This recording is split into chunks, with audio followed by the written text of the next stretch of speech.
What's up YouTube, back with another video. Now, athletes are often great, but sometimes they fail. In the wild realm of professional sports, there is perhaps just as much as amusing failure as there is high-flying success. That being said, let's take a look at the dumbest plays in sports history.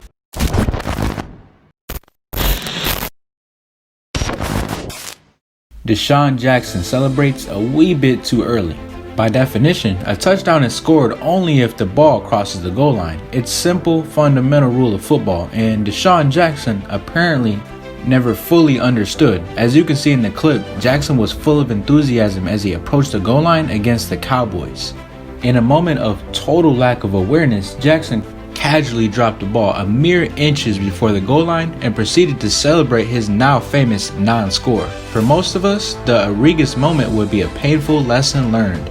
But not for Jackson, as that was not the only time he made that boneheaded play. Manny Ramirez cuts off Johnny Damon's relay throw. On July 21, 2004, the Baltimore Orioles' David Newman hit a ball deep to the center. Boston Red Sox outfielder Johnny Damon was unable to catch the ball and ended up having to chase it down after it bounced away from him. Once he picked up the ball, he threw a laser of a pass toward the infield, but the ball never made it there. For reasons only Manny would know, Ramirez dove to cut the ball off, and one of the most exciting plays in the game was interrupted. Did he think he was the cutoff man? No chance. Did he think he could have a better chance at throwing out the runner than his knees? Maybe. Either way, Manning's shenanigans allowed Newman to keep cruising around the bases for a 2-run inside the park home run. Worse, the Red Sox ended up losing the game to the Orioles 10-5. Patrick Stefan misses out on an empty net. There is no scenario where it would have been easier to score in an NHL game than the one Patrick Stefan, who was a former number overall pick, had. Back in 2007, Stefan and his Dallas Stars were up against the Edmonton Oilers, a team that Stefan gained position on the puck and found himself alone in front of an empty net. And what you think he should have done? Shoot it and end the game right there, right? But what did he do? Stefan casually skated towards the net full length of the ice and scored within 2 seconds left to force OT. Chris Webber's not-so-fab timeout. In what most experts consider to be the most infamous timeout in history, Chris Webber and the Fab Five were looking to avenge their loss in the prior season's national championship and found themselves vying for the national championship again, this time facing North Carolina. The most hooped up all-at-once recruiting class in college sports history had delivered plenty in 2 years together, via a combination of winning, hip-hop, and these long baggy shorts that they didn't know before. Them boys blasted through the 1992-93 season, including an early win over North Carolina and Hawaii, and were on the verge of delivering the one promise that had eluded them, a national championship of any kind. With 11 seconds left and down 2 points, Webber brought the ball up the court and right into UNC's trap in the corner of the court. Webber panicked and called a timeout. Unfortunately, his team had no timeouts. A technical foul was given, one that virtually sealed Michigan's fate. Everyone on our team knows the play at this point, and Coach Fisher had drawn it up again during our last timeout. With about 2 minutes remaining, we called Jalen Rose. Chris is going to get the rebound off a miss. I'll let it to me. I'll take it up, try to get a three-pointer off a pick and roll. If they bottle that up, then I'll swing it to Chris to take a shot. If his man shows, then he can swing it to Jimmy King or Rob Pelinka in the corners. That's our play. But man, it sure didn't happen that way. Zinedine Zidane cost France the 2006 World Cup. Costing your team a World Cup is not the best way to cap off a legendary career. French football star Zinedine Zidane certainly knows all about that. France and Italy were deadlocked at 1 goal apiece late in the championship match of the 2006 World Cup. Both teams were doing whatever it took to win, and Italy's Marco Materazzi decided to get a little creative and tug on French star Zinedine's jersey. Quote, there had been a little bit of contact between us in the area. He had scored France's goal in the first half and our coach told me to mark him. After that first brush between us, I apologized, but he reacted badly, Materazzi recalled. Zinedine was issued a red card and France suffered to Italy on penalty kicks. I wasn't expecting it in that moment. I was lucky enough that the whole episode took me by surprise, because if I had expected something like that to happen and had been ready for it, I'm sure both of us would have ended up being sent off. Materazzi, who scored the equalizing goal for Italy after Zidane opened the first scoring in the first half, then Italy's second goal in the shootout, before France's David Trezeguet missed what proved to be the deciding penalty. Bill Gramatica tears his ACL celebrating. Man, there's nothing like a celebration injury. Bill Gramatica has the most infamous celebration in NFL history, maybe in all of sports. Kickers already have a hard enough time earning respect from their peers and the fans, and nothing can erase years of hard work, building respect, and injuring yourself celebrating a kick. Unfortunately, that's exactly what happens to the former Cardinals kicker. After converting an easy field goal early in a regular season game against the Giants, Cardinals kicker Bill Gramatica jumped to joy, fist pump and all. In a classic kicker fashion, he jumped up and awkwardly landed, tearing his ACL, ending his season, and to boot, Arizona lost the game. Dan Orlovsky toes the line. Awareness is key in life and in sports, and for quarterbacks, being aware is non-negotiable. An absolute must. But as you saw in this play, former Detroit quarterback Dan Orlovsky may not have been the most aware quarterback in that game. He certainly wasn't on this play. When the ball is on the goal line and you take a snap from the shotgun, you better be aware that the back of the end zone is just a few feet behind you, and should you step on that line, it's an automatic safety. Well, he didn't just step on the line or graze the line by an inch or two. No, he full on ran a few feet behind the line for about half the width of the end zone, completely unaware that he had just gave the opposition 2 points. It's a play considered one of the worst in Lions history and one that followed him since. It's still replayed on TV from time to time when discussing the Lions. And Orlovsky, to his credit, has embraced the mistake of a play he made in his youth. Quote, "I guess in the fact that there's not much I can say to unmask the things that happen or erase those things. I've always, in my personal aspect of it, I knew I played well. We were just not a good football team." Orlovsky said, "Did I have part of that? Sure, I wish I played better in certain spaces." Ryan Tannehill with the worst pass in NFL history. Ryan Tannehill never lived up to his potential as a starting quarterback and first-round pick. And there isn't a single play that sums up his career better than this horrible gaffe. Now, it's possible that his career could have gone a bit differently had he played for a better team than the awful Miami Dolphins. But he didn't, and he never made his situation much better by throwing one of the worst passes you ever see a human throw. Backwards passes are dangerous because if they are not caught, they're considered fumbles. So there was some inherent risk with his backward pass, but how did it turn into this? Tannehill's pass actually ended up going backward, and officially the play counts as a lateral. Don't be fooled, this is a real-life walking, talking duck. Jose Canseco uses his head to give up a home run. Jose Canseco was a man of many talents, but none greater than his hard head. The former superstar slugger and notorious juicer was more well known for his prowess at the plate than his finesse in the field, and this clip is all the evidence you need to confirm this. On May 26, 1993, Canseco and the Texas Rangers were playing the Cleveland Indians when arguably the weirdest moment in MLB history took place. Indians infielder Carlos Martinez hit a fly ball to the warning track in the right field, and it looked like Canseco was going to be able to make the play. Things took a crazy turn, however, when it came time for the outfielder to make the catch.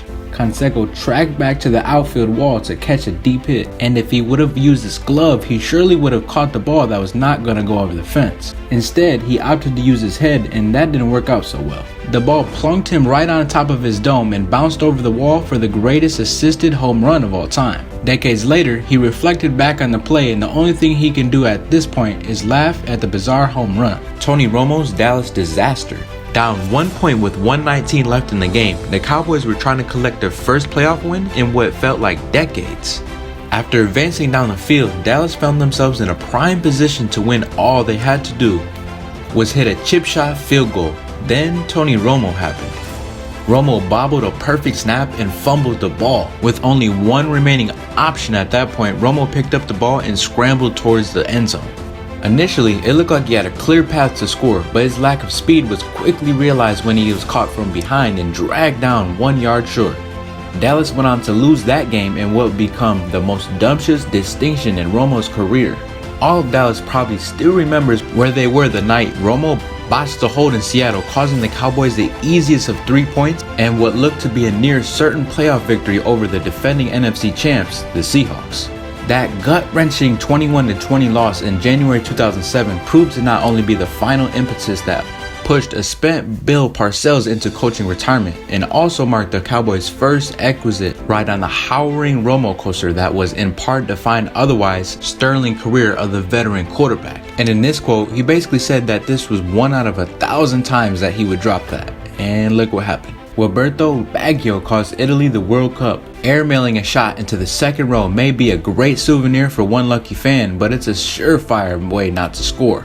It's literally impossible, and the goalie doesn't have to break a sweat. The 1994 World Cup came down to a shootout between two powerhouse teams, Italy and Brazil. Franco Baresi took Italy's first shot, blasting it several feet over the bar. Daniel Massaro, too, failed from the spot. So by the time Baguio stepped up 12 yards from the goal, Brazil led 3-2 in the shootout, and he was tasked with saving Italy's World Cup dreams. I knew Taffarel always dived, so I decided to shoot for the middle, about halfway up, so he couldn't get it with his feet. It was an intelligent decision because Taffarel didn't go to his left, and he would never have got to the shot I planned. Instead, his attempt sailed well clear of the crossbar. And here in Baguio's autobiography, he basically explains all that happened. Bill Buckner keeps the curse alive. It's the most embarrassing play a fielder in baseball can make. One of them is letting a grounder go right through their legs. From the moment they learn the game, players are taught to ensure that out of all the errors one can make on the field, a grounder slipping through the 5-hole isn't one of them. But errors happen, they're just a part of the game. Yet, a grounder through the 5-hole to lose Game 6 of the World Series? Inconceivable. In 1986, Bill Buckner did just that, allowing a grounder to squeak through his legs, costing the Red Sox the game in extra innings. It was just a routine fielding error, but it was a disaster for the Boston Red Sox. It was the 10th inning in the 6th game of the World Series. The game was tied, and thanks to Buckner's mistake, the runner on third had time to score, winning the game for the Mets and forcing a tie-breaking 7th, which in the final innings, the Mets also won. I can't remember the last time I missed a ball like that, he said, but I remember this one. Buckner tried to stay in Boston, but fans heaped on him so much that he and his family decided to move to Idaho. The Red Sox would not win the World Series until 2004. J.R. Smith forgets to score in the NBA Finals. Game 1 of the 2018 NBA Finals, J.R. Smith did just about everything wrong in this situation. The Warriors and Cavs were tied at 107 with 4 seconds left in regulation when J.R. Smith collected the huge offensive rebound off a missed free throw by George Hill. Considering he was right by the basket, he could have just went up with a high percentage shot to win the game, or he could have just passed it to a wide open LeBron who was scorching hot during that game, or he could have called timeout. Smith, however, went with option Z and decided to dribble out the clock, completely unaware that the Cavs were not winning. With about a second left, the light bulb in Smith's head went off, or maybe it was LeBron screaming at him to pass, and he realized they needed to shoot. Urgently, Smith passed the ball to the corner where George Hill's shot was swiftly blocked. The Cavs lost in overtime and eventually got swept by the Warriors in that series. Immediately following Game 1, Smith said he knew the game was tied, while Cavs coach Ty Lue said Smith thought we were up 1. Smith told reporters after thinking about it a lot, obviously the last 24 hours or however many since the game was over, I can't say I was sure of anything at that point. Many players and media personalities had a field day with Smith's under, but none hit the nail on the head more than Stephen A. Smith. Pete Carroll calls for a pass at the 1-yard line for Super Bowl 49. Super Bowl 49 was Seattle's to win. Then Pete Carroll decided to call the worst play call in history. No hyperbole or exaggeration here, just ask anyone who knows a silver about the NFL. The Seahawks had the ball on the 1-yard line with the league's best short yardage back, Marshawn Lynch, ready to score. With 26 seconds left in the game, a Seattle score seemed inevitable, leaving New England in their 2 timeouts without many options to drive down the field and score. But rather than running the ball and virtually handing the Patriots another Super Bowl loss, Seattle called for a pass, one that was intercepted in a play that can only be described as shocking. Carroll hasn't been the same since. As head coach, Carroll took the blame. He has been heavily criticized for the call, and some have even declared it the worst play call ever. Carroll wouldn't go that far, but he did say it was the worst result of a call ever. Just 36 inches stood between the Seahawks and legitimate dynasty chatter, but instead, Carroll's team suffered the most gruesome and grievous self-inflicted wound imaginable on a football field. The Seahawks passed when they should have run, and because of it, they lost when they should have won. Simplistic, but still so true. To this day, a lot of people still can't believe what they did. They still can't fathom how Seattle convinced themselves it was worth the chance they were taking. It was the most astounding play call anyone in that situation could make, and victory was so within reach. As judgment goes away, it was a death blow delivered to the Seattle organization and its legions of loyal fans. Jim Wrong Way Marshall. What's worse than running for a touchdown and finding out that you ran for a safety instead? Jim Marshall found out in 1964 when the Vikings defensive end recovered the ball after a fumble and ran the wrong way. After recovering a fumble against the Fang at San Francisco, Billy Kimmer, a running back in his early years with the 49ers, before later becoming a 49ers. A dejected Marshall soon realized what he had done. The first player to reach him was San Francisco tackle Bruce Bosley, who patted him on the back. Fortunately for the Vikings, they didn't lose the game. The safety cut their lead to NFL Films that it took a lot of guts for him to go back on the field. That does it. Go ahead and smash the like button, subscribe if you're new. I appreciate the view, and thank you for watching.